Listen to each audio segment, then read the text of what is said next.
এই রাতটা কবে? প্রশ্ন আসলেন যে লাইলাতুল কদরটা কবে? আল্লাহ রাসূল সাল্লাল্লাহু আলাইহি সাল্লাম একাধিক উত্তর দিলেন। এক এক বর্ণনায় এক এক রকমের উত্তর আসছে।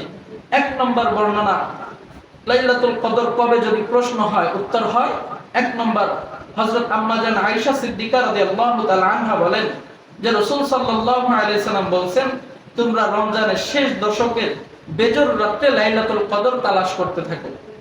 রমজানের শেষ দশকের বেজর রাতে লাইলাতুল কদর তালাশ করতে থাকো। বেজর রাত কয়টা হয় শেষ 10 দিনে? 5টা, 21, 23, 25, 27, 29, 5টা বেজর রাত হয়। রাসূল সাল্লাল্লাহু আলাইহি সাল্লাম কিন্তু কোনো একটা রাতকে নির্ধারণ করেন নাই, জমক রাতেই লাইলাতুল কদর।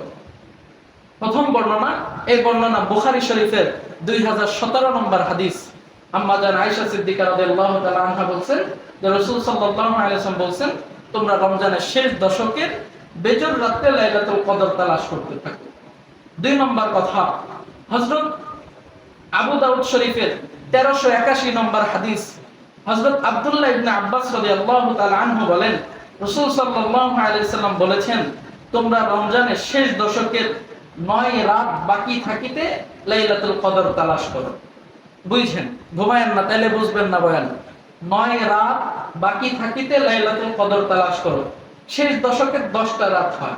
চাঁদ রাত তো শাওয়াল মাসে 29 তারাবি বা 30 তারাবি যেটা হয়, 30 তারাবি সহ 10টা রাত শেষ। 21 তারাবি থেকে নিয়ে 30 তারাবি পর্যন্ত 10 রাত। রাসূল সাল্লাল্লাহু আলাইহি ওয়াসাল্লাম বলেন, এই 10 রাতে 9 রাত বাদ দাও। তাহলে কয় নম্বর রাত হয়? 21 নম্বর রাত। 9 রাত বাদ দিলে 1 নম্বর রাত, 21 নম্বর রাত হয়। এই 21 নম্বর রাতে 21 তারাবি বা 21 রাত বলতে আমরা যেটা বুঝি, রাসূল সাল্লাল্লাহু আলাইহি ওয়াসাল্লাম বলেন যে হয়তো শবে কদর ওই রাতেই হবে, সুতরাং তোমরা ওই রাতে ইবাদত করো।